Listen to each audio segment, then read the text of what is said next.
পর উপরে মানুষ সত্য তাহার উপরে নাই। সাদার কালো বাহিরে কেবল, ভিতরে সবারই সমান রাঙা।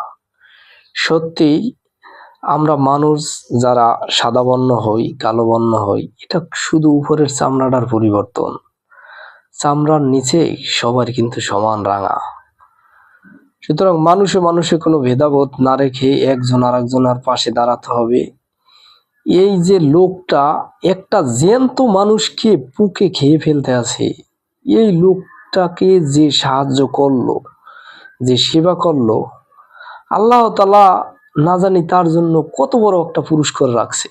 এই জন্য অসহায় মানুষের পাশে আমাদের দাঁড়াতে হবে এবং যারা রোগাক্রান্ত তাদেরকে সেবা দিয়ে সুস্থ করতে হবে। সত্যি খুব অসাধারণ লাগছে ভিডিওটা। আল্লাহ তাকে জান্নাতবাসী করুক, যেই লোকটা এই পাগলটাকে সাহায্য করেছে এবং অসুস্থ লোকটাকে সাহায্য করে সুস্থতা দান করেছে।